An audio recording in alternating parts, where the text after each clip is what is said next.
এই দেখো আমার ছাদ বাগান। বর্ষার সময় পুরো বাগানটা সবুজে সবুজে ভরে গিয়েছে। নিজের বাগান এখন নিজের চোখে দেখে নিজেই বিশ্বাস করতে পারছি না। নোটে শাকগুলি দেখো কি বড় বড় কাটোয়া ডাঁটায় পরিণত হয়েছে। একদিন এই কাটোয়া ডাঁটা তরকারি কুমড়ো দিয়ে আমি খেয়েওছি।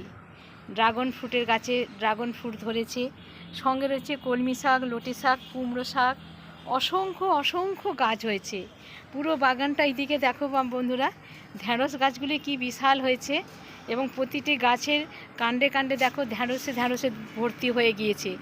গাছের কাণ্ডটি এতটাই মোটা, তোমরা নিজের চোখে না দেখলে বিশ্বাস করতেই পারবে না। আর ওইদিকে দেখো বন্ধুরা, ঝিঙ্গে গাছ হয়েছে, তো ঝিঙ্গের সঙ্গে হয়েছে তরই গাছ, আর রয়েছে বরবটি গাছ, লঙ্কা গাছ, কলমি শাক, বিভিন্ন ধরনের গাছে পুরো বাগানটা ভর্তি হয়ে গিয়েছে। তোমরা এইভাবে ছাদে বাগান করো, দেখবে খুব খুব ভালো লাগবে। এত আনন্দের মধ্যেও একটা খারাপ খবরও আছে। আমি কয়েকদিন ছিলাম না, কিন্তু কী কারণে জানি না আমার সুন্দর বেদানা গাছটি, তোমাদের দেখিয়েছিলাম বেদানা ধরেছিল, গাছটি শুকনো হয়ে গিয়েছে। একটা মাত্র ডাল জেগে রয়েছে। জানি না এই গাছটি শেষ পর্যন্ত সুস্থ হয়ে উঠবে কি না। কী কারণে হয়েছে কারণটি বুঝতেই পারছি না।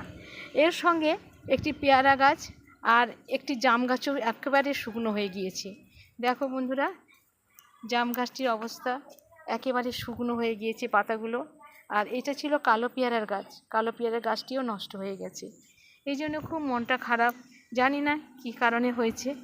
যাই হোক, তাও এই সবুজ দেখে খুব খুব আনন্দ হচ্ছে। দেখতে পাচ্ছ বন্ধুরা আমার বাগানটি কি সুন্দর হয়েছে। আজকে তাহলে রাখছি বন্ধুরা, তোমরা সকলে ভালো থেকো, সুস্থ থেকো।